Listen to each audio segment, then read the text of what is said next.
when you take something that people are so familiar with, like the movie Fatal Attraction, and you reimagine it, it can go two ways. One, it's really self-important, like some superhero movies are, right? Like out of whack, self-important, or it's really campy, like the Brady Bunch movie, for example.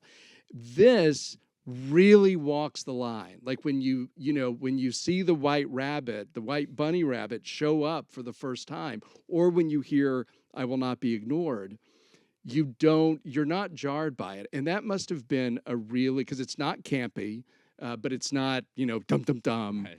And that's a hard line to walk that as actors you must have been very sort of aware of in those moments. And the credit also goes to Alex Cunningham and Silvertree for finding that tone. I mean, yes, thank you. I'll take that compliment. That is definitely our job. But Alex is the one who is the keeper of the story, and found the balance between, there are things that I want to see as an audience member because it's Fatal Attraction that like are milestones you have to hit, and there are things that are fun, like when the bunny rabbit. The amount of people who want to hurt that bunny is crazy to me. Crazy. It comes up all the time, and nobody is like, "Is the bunny okay?" Everybody is like, "Do you boil the bunny? Do you boil the bunny?" It's true. I'm like, this is really dark. People have things with bunnies. I don't know what it is, but like you want to have that fun, right? You want to like service that story. We all have a collective understanding. I'm curious for you, if you had known that a line of your dialogue was going to get plastered all over Los Angeles, would you still have taken the role? Because I find it intimidating, and I didn't even say the line. I know. I'm just trying to not pay close attention. I'm going to keep on sending you pictures. Yeah, let's not talk about I'm it. going to, like, every time I see one, I'm going to send you that picture, Yeah, just cool, FYI. thank you, You're thank welcome. you. And for, like, years. If Cool, you know cool, how cool, sometimes yeah, bus yeah. stops never change over? Yeah. If I see one in, like, Kansas 7 years from now, I'll be like, hey, look at you! I will not be ignored. That is a great kindness. Yeah. Thank you. I don't.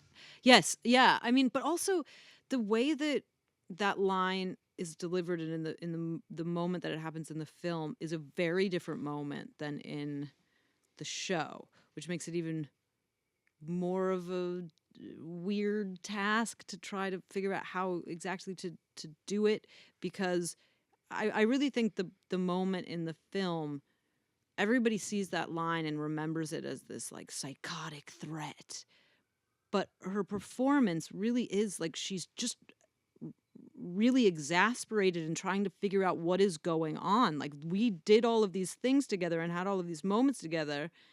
How are you now doing this? And it's not, I don't see it as this like psychotic threat line.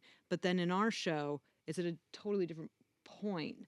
And so a lot of the things in this, like it's reminiscent of moments in the movie, but it's just such its own thing that I don't know. I mean, nobody's going to deliver that line better than Glenn Close. So, yeah. Everything's contextualized differently, which is what makes it so fun. Yeah.